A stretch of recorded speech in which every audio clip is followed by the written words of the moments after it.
Sir అక్కడ ఉండేవాళ్ళు హైరాణ పట్టలేదా? హైరాణ పట్టలేదా అక్కడ ఉండేవాళ్ళు మన వాళ్ళు? ఉందండి, వరి చాలా వరి అవుతున్నారు. కానీ అక్కడ పుట్టి పెరిగిన వాళ్ళకి ఏం లేదండి, ఎందుకంటే అమెరికన్స్లో కలిసిపోయారు వాళ్ళంతా. కొత్తగా వెళ్ళి గ్రీన్ కార్డు వచ్చిన వాళ్ళు, ఇంకా సిటిజన్స్ ఉన్నటువంటి వాళ్ళు రిస్క్ ఉంది, ఎక్కువ ఉంది. H1B వీసా చాలా క్రిటికల్ అండి ఇప్పుడు. అది వాళ్ళని ఎలా ఉంచారో తెలియదు. ఎక్కువగా ఆడికి వచ్చిన మైగ్రేటెడ్ పీపుల్ అంతా కూడా మెక్సికన్స్ అండి, లాటిన్ అమెరికా నుంచి వచ్చినటువంటి వాళ్ళు. వాళ్ళ బాధ తట్టుకోలేక ఇప్పుడు కాలిఫోర్నియా ఉందనుకోండి, అమెరికాలో రాష్ట్రం కాదు, తర్వాత రూజ్వెల్ట్ వాళ్ళంతా రాష్ట్రంలో కలుపుకున్నారు, కొన్నారు కొంత. కాలిఫోర్నియా మెక్సికో నుంచి కొనుక్కున్నటువంటి స్టేట్ అండి అది, కొంత భాగంగా ఉన్నారు. అలా కొన్ని రాష్ట్రాల నుంచి కొనుక్కున్నారు. వాళ్ళకి ఎప్పుడూ వర్గశత్రుగా ఉన్నటువంటి వాళ్ళకి ఫెడరల్ కాస్ట్రో, క్యూబా. అది క్యూబా గురించి వాళ్ళు కమ్యూనిజం ఎప్పుడైతే అక్కడ వచ్చిందో రానివ్వకుండా చేయాలనేటువంటి పూర్వం నుంచి ప్రయత్నం చేశారు, ఫెయిల్ అయ్యారు. కాస్ట్రో చనిపోవడంతో తర్వాత గువేరా అంతా వాళ్ళ పెద్ద రెవల్యూషనరీ మూమెంట్ నడిపారు లాటిన్ అమెరికా అంతా. అంచేతను కొన్ని రాష్ట్రాలు అక్కడ ఏంటంటే యాంటీ అమెరికా వాళ్ళు ఉన్నారు. ఆ విధంగా అక్కడి నుంచి వచ్చిన వాళ్ళు పంపేయాలని, వాళ్ళు లేకపోతే అసలు అమెరికా బతకదండి. వాళ్ళు మెక్సికన్స్ లేకపోతే కడిగి వాళ్ళు వాళ్ళే, తుడిచి వాళ్ళు వాళ్ళే, నీట్గా ఉండే ఆ దేశాన్ని శుభ్రంగా ఉంచుతున్న వాళ్ళే. ఎవరైనా ఇల్లు ఏదైనా బాధి మనం ఇల్లు ఇచ్చామనుకోండి, మనం ఏమి పోదండి, అన్ని కెమెరాలు ఉంటాయి, ఎవరు పోదు, వాళ్ళు వస్తారు, శుభ్రం చేసేస్తారు, వెళ్ళిపోతారు. చాలా చాలా నీట్గా వచ్చారండి. లీటర్ తగిలించి అన్నీ శుభ్రంగా చేసేసి వెళ్తారు. అంత నీట్గా చేసి వాళ్ళు ఎవరు చూడండి. మినిమం $150, $200 ఇస్తే చాలా ఎక్కువ. నేను వస్తే వాళ్ళకి పాప మా ఇంటి, నేను ఉండగా 2-3 సార్లు మా ఇంట్లో క్లీనింగ్కి వచ్చారు. నేను యాపిల్స్ వేయించి ఎంత ఆనందించేసేవారు. ఎవరు అనమాట. వాళ్ళకి నేను ఇస్తే ఎంత సంతోష, your from India, I very very happy అనేవారు పాప వాడు. అదే ఇండియా అంటే అంత అభిమానం ఉండాలి. చేతను ఏంటంటే మన దేశం, ఆ దేశంతో వేళ పూర్వం నుంచి మనం ఎలా సుబ్బారావు గారు వెళ్ళినప్పటి నుంచి కూడా మనకి దేశం అంటే వివేకానంద షిప్లో వెళ్ళారు వీళ్ళంతా. 6 నెలలు పట్టింది. ఎలా సుబ్బారావు గారి గురించి చాలామంది తెలియదండి. It's a great personality, great doctor. ఆయన కోనసీమలోనే ఆయన పుట్టింది, అమ్మమ్మ గారు ఊరు కే జగన్నాథపురం అని, పోతుకూరు పక్కన విలేజ్, మాకు దగ్గరే అదేండి. అక్కడే పుట్టాడు ఆయన. పుట్టి డాక్టర్ అయ్యి మెడ్రాస్ నుంచి షిప్లో వెళ్ళిపోయారు ఆయన. షిప్లో వెళ్ళిపోయి అమెరికన్ యూనివర్సిటీ, న్యూయార్క్లో యూనివర్సిటీ పనిచేస్తానే టెట్రాసైక్లిన్, పెనిసిలిన్ ముందు కొనుక్కున్నటువంటి మందు చాలా ఎన్నో లక్షల మందిని కాపాడిందండి. ఆయన పేరు మీద న్యూయార్క్ యూనివర్సిటీలో ఒక కంప్లీట్గా ఒక వార్డు ఉందండి. ఆ యూనివర్సిటీలో ఒక కంప్లీట్గా ఆయన పేరు మీద దానికి ఆయన పేరు నేమ్ సరిస్థాయిగా ఉండేలో పెట్టారు అక్కడ న్యూయార్క్ యూనివర్సిటీలో. కానీ ఆయన రూమ్మేట్ ఈయన కాపీ కొట్టేసేసి ఆయనకి నోబెల్ అవార్డు వచ్చింది, ఈయనకి వాడు అమెరికన్. ఈయన అమెరికన్ కాలేదు పాపం. 9వ సంవత్సరం ఆయనకి ఏంటంటే చిన్నప్పుడే పెళ్లిళ్ళు చేసేవారు ఆ రోజుల్లో. ఆయనకి వెళ్ళేటప్పుడు పాపం ఆయన 18, 20 సంవత్సరాలు ఉంటాయి. భార్య 9వ సంవత్సరం అండి. వెళ్ళినవాడు మళ్ళీ రావటం ఇబ్బంది అయిపోయింది ఆయనకి. ఈ ప్రాజెక్టులో ఉండిపోవటం, రీసెర్చ్లో ఉండిపోవటం వల్ల రాకపోతే అక్కడే చనిపోయాడు పాపం. చనిపోతే భార్య పాపం వీడియో అయ్యి, బ్రాహ్మిన్స్ కదండి, గుండెకి వేయించి ఇక్కడే తలకాలం ఆవిడ 70-80 ఏళ్ళు బతికారటండి.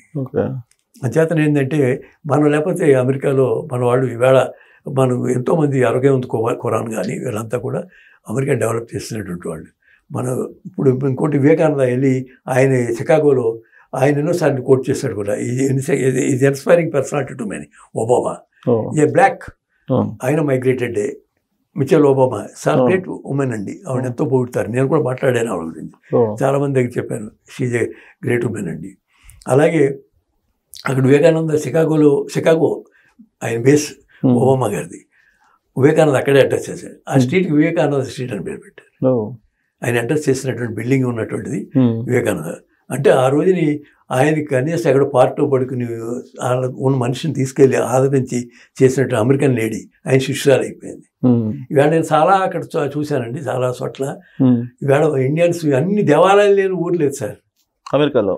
అసలు దేవాలయం లేని ఊరు లేదండి. చాలా చోట్ల నాకు ఆశ్చర్యం వేసిన చర్చిలు ఫర్ సేల్ అని పెట్టారు. చర్చికి వెళ్ళి లేడు. మీ మధ్య నేను ఒక 3-4 సంవత్సరాల కదా సాక్షి ఎడిషన్ చూడండి, 4-5 ఏళ్ళు నేను చూశాను. అమెరికాలో క్రిస్టియానిటీ తగ్గిపోయిందని రాశారు. అందులో ఏమని రాశారంటే దాంట్లో కూడా ఉంది. సర్వే చేశారు. 100 సంవత్సరాల క్రితం ఎంతమంది చర్చికి వెళ్ళేవారండి, 50 సంవత్సరాల క్రితం ఎంతమంది వెళ్ళారు, ఇప్పుడు ఎంతమంది వెళ్తున్నారండి. అప్పుడు వేశారు సర్వే రిపోర్ట్ వేశారు. 100 సంవత్సరాల క్రితం అంటే 198 మంది వెళ్ళేవారట. రాను 50 సంవత్సరాల తర్వాత చేస్తే 100కి 60-70 మందికి వచ్చేసింది. ఈ మధ్యని ఆయన పబ్లిష్ చేసినప్పుడు వచ్చినటువంటి ఆర్టికల్ ప్రకారం చూస్తే, నా దగ్గర ఉండాలి చాలా కాలం ఆర్టికల్ అండి, మన మెడిసిన్ లైబ్రరీలో దొరుకుతుంది చూస్తే ఓన్లీ 30% వచ్చేసిందండి. అందులో అబౌవ్ 70 years వాళ్ళు అంతా చేసుకెళ్తున్నారండి, ఓల్డ్ జనరేషన్. నేను చాలా మందిని అడిగాను, we are not believe, no god వాళ్ళు ఎక్కువయ్యారండి, పర్సంటేజ్ ఎక్కువయ్యారు. Only nature is there, nature is our god అంటారు. మన నేచర్ ప్రకృతి దైవం అని మనం ఎప్పుడో చెప్పాం, మన పురాణాలలో ఉంది. ముందు దేవుడు సూర్యుడికి నమస్కారం చేస్తే కానీ ఎవరు లేచేవారు కాదు. అలాగే చంద్రుడు కార్తీక పౌర్ణమి దీపాలు పెడితే కానీ ఎవరు ఉపాసన చేస్తారు కార్తీక పౌర్ణానికి. అలాగే సూర్యుడు మన ఏదైతే గ్రహణాలు వస్తాయో అప్పుడు ఉపవాసాలు చేస్తారు, పౌమంత్రాలు కూడా చేస్తారు. ఇలాగ అనేక రకాలుగా గొప్ప చరిత్ర ఉన్నటువంటి దేశం అండి. అంచేతను అన్ని చోట్ల కూడా మార్పు వస్తుంది, ప్రపంచవ్యాప్తంగా మార్పు వస్తుంది. సో మీరు అమెరికాలో ఉన్నారు కానీ ఇండియాలో ఉన్నట్టే ఉందా మరి? ఇండియాలో ఉన్నట్టు నేను ఎక్కడికి వెళ్ళినా భోజనం అందేనండి. మన కూరలు మనకు అసలు వట్టలు లేని ఊరు లేదు సార్. ఇప్పుడు వేళ తెలంగాణ నాకు హ్యాపీ ఏంటంటే, ఎప్పుడు మన ఇంజనీరింగ్ కాలేజ్ రావటం, చంద్రబాబు నాయుడు గారి టైంలో హైటెక్ సిటీ రావటం, తెలంగాణ నుంచి ఎక్కువ మంది ఉన్నారు ఇవాళ ఇంజనీర్స్ ఎక్కువ. నేను ఎవరైనా నన్ను పిలిచిన వాళ్ళంతా రెడ్డిస్ అంతా కానీ వెలవాస్ అంతా కానీ అన్ని హోటల్స్ అంతా కూడా మన వాళ్ళంతా పెట్టినటువంటి గౌడాస్ అన్ని కులాలు వాళ్ళు ఉన్నారండి. చాలా హ్యాపీ ఫీల్ అయ్యాను నేను. ఎక్కువ ఈ మధ్య షిరిడి సాయిబాబా అక్కడ ఏదో అయితే ఫంక్షన్ అయితే పిలిచారు, నేను వెళ్ళాను. వర్జీనియాలో ఉంది, 300-400 కార్లు వచ్చినాయండి, అంతా తెలంగాణ వాళ్ళే. సాయిబాబా మన బిడ్డలంతా సాయిబాబాకి ఎక్కువ కదా, షిరిడి బాబాది గుడి కట్టాలనుకుంటున్నారు, భూమి కొన్నారంట ఇక్కడ అని చెప్పారు అన్నమాట. నేను అడిగాను, వాళ్ళంతా బాగా చేస్తున్నారు. అలాగే ఇంకొక మేరీల్యాండ్లో టెంపుల్ ఉంటుంది, ఆంజనేయ స్వామి టెంపుల్. ఆ వీధికి కూడా శ్రీరామచంద్ర అయోధ్య వీధి అని పేరు పెట్టారండి. సార్ ఓల్డెస్ట్ టెంపుల్ అంటే అక్కడ 36 అడుగుల ఆంజనేయ స్వామి విగ్రహం వస్తుందంట, హైయెస్ట్ ఆంజనేయ స్వామి విగ్రహం అంటే. మేరీల్యాండ్ అండ్ వర్జీనియాలో రెండు కలిసి ఉంటాయండి. డీసీ అంటారు అనమాట, వర్జీనియా డీసీ, మేరీల్యాండ్ డీసీ. మన అన్నయ్య గారు కూడా మేరీల్యాండ్లో ఉంటున్నారు, ఆంధ్రజ్యోతి బ్యూరో చీఫ్గా చేశారు ఆయన. వాళ్ళ డాక్టర్ కూడా డాక్టర్, వాళ్ళ అబ్బాయి వాషింగ్టన్ పోస్ట్ అసోసియేట్ ఎడిటర్ చేశాడు, రాజు గారు, రాజు అంటారు ఆయన్ని. ఇలాగా మేరీల్యాండ్కి వెళ్తే అర్చకుల్ని అడిగారు, తమిళియన్స్, క్యానరీస్, తెలుగు వాళ్ళు.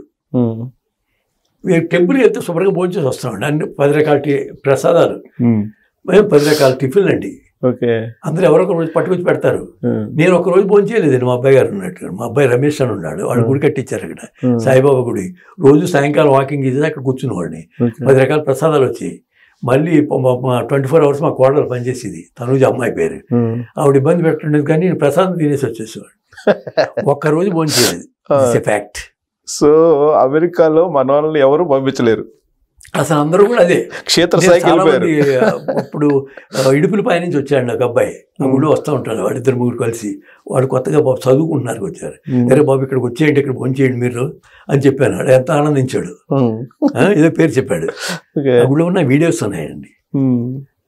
సో ఇప్పుడు ట్రంప్ ఏమో అసలు ఇండియన్స్ వెళ్ళిపోవాలి, గో బ్యాక్ అని చెప్తుండే. నేను 3వ అధ్యక్షుని కావాలని చెప్పి అంటున్నాడు. అది సాధ్యమేనా? అవకాశం లేదండి. ఒక 3 సార్లు అయినటువంటి ప్రెసిడెంట్ 2-3 ఉన్నారండి ప్రెసిడెంట్ అక్కడ. FDR ఆయన మధ్యలో చనిపోయాడు కానీ 4వ కూడా ఉన్నాయి ఆయన. అంతే, వార్ ప్రైమ్ మినిస్టర్ ఆయన, వార్ ప్రెసిడెంట్ ఆయన. అమెరికా మోడర్న్ అవడం డెవలప్ చేసింది ఆయనే. అది అంటే చాలా గొప్ప ప్రెసిడెంట్ రూజ్వెల్ట్ అంటే. అమెరికా అసలు రాజధాని లేదండి, రాజధాని వేరే చోట ఉండేది. వాళ్ళు లిబరేట్ చేసిన తర్వాత అప్పుడు వాషింగ్టన్ పేరు మీద పెట్టాలని ఉద్దేశంతో మేరీల్యాండ్లో కొంత భాగం తీసుకుని, తర్వాత వర్జీనియా దాంట్లో కొంత భాగం తీసుకుని, అది దాన్ని క్యాపిటల్ చేసి దాన్ని వాషింగ్టన్లో పేరు పెట్టారు. దాన్ని క్యాపిటల్ అంటారు అనమాట.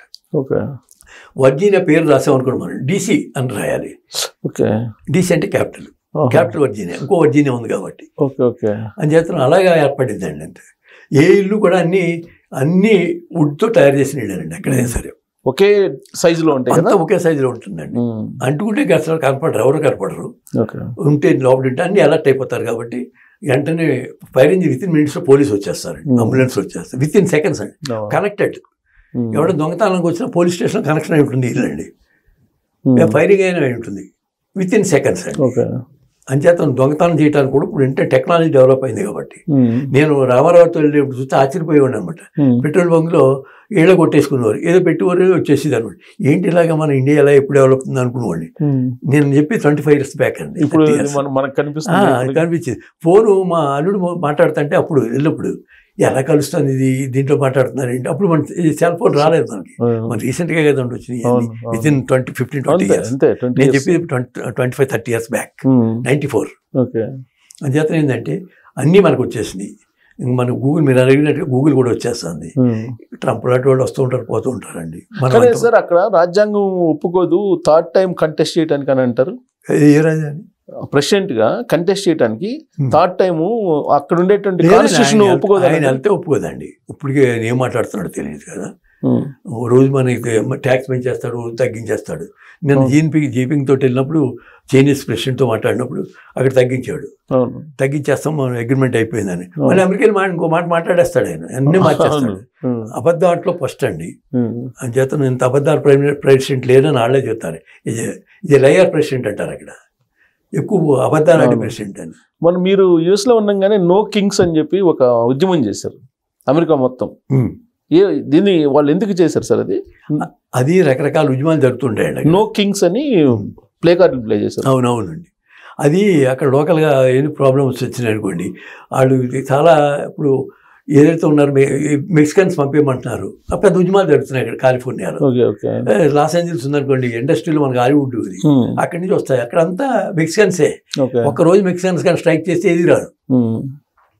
ఈవెన్ స్టూడియోలో పనిచేసేవాడు కానీ అంతా కానీ లైట్ బాయ్స్ కానీ అందరూ కూడా వాళ్ళు మెక్సికన్స్ అండి.